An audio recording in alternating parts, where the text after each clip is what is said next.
everyone, it's Lexi. In today's video I'm going to share with you all the books that I've read in the month of August. This has actually been a pretty crazy month for me just because I'm moving. My move-in day for university is on the 3rd, so I've been packing my room. That's why I'm kind of filming in a different location because my bookshelf is so bare on that one side that I film at. So I decided just to mix it up, and my tripod is already packed. So you guys are currently, like, the camera is currently stacked up on a pile of books right now.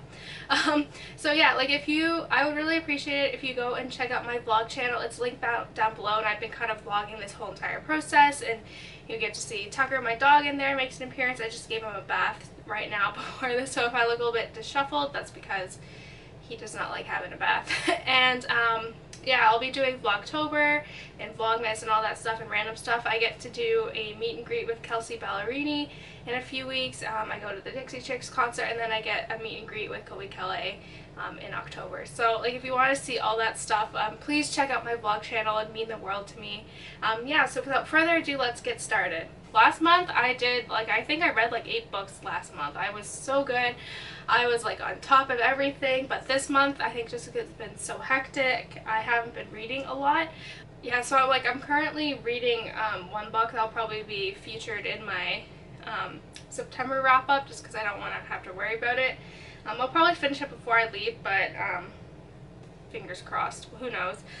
So yeah, the first book that I ended up reading this month was my most anticipated book of the year. I was super excited when it came out, and it was The Beauty of Darkness by Mary E. Pearson, and this is the last book within the Revenant Chronicles, and I was super excited for this book to come out.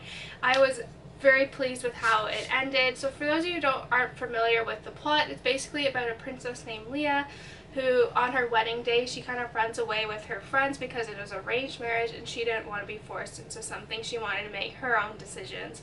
And so when she's kind of there, like, she runs away with her friend to this little seaside town, and she we later learn that an assassin and the prince kind of go after her, and the story's kind of told from 3 or 4 different perspectives, I guess you could say, and it's just really good, and I was really happy with the conclusion of this. If you want to see kind of like my thoughts and opinions kind of in a spoilery discussion, then please check out my full kind of review. I'll link it down below, but this was a 5 out of 5 stars. This whole series is a 5 out of 5 stars for me, and so good. Probably one of my all-time favorite series.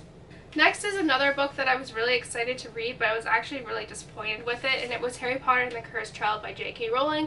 And I'm sure all of you know this. This is like the playwright for the play that J.K. Rowling wrote for kind of like Harry Potter, for the Harry Potter series, but it follows Harry's kid, Albus, and Draco's kid, Scorpius. And I have like a spoiler-free review. I'll link it down below as well.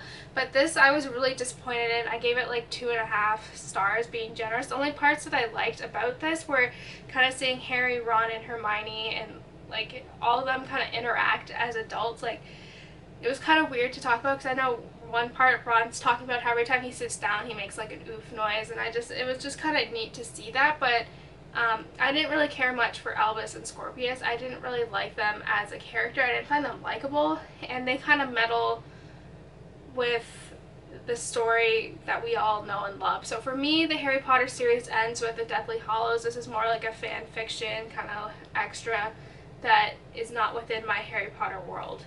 Lastly, I read The Winter's Crime by Maria Rutkoski, and this is the second book within the Winter's trilogy. And I read the first book, I think, last month, and I wasn't really sure like where this story would be going. I wasn't really sure kind of how everything would be going because it's very political. And the first one, I was like, up 3/4 of the way, I was like, what is kind of the point of all this? But then this kind of really picks up. It's very political, and Kestrel, who's the main character, she's very conniving. She's very smart. She's smarter.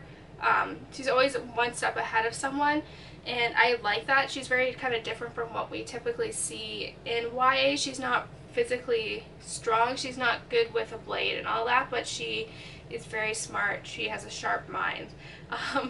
So like this one kind of falls off where the last one took off. I don't want to spoil anything, but if you know, I like this one a lot better than the first one.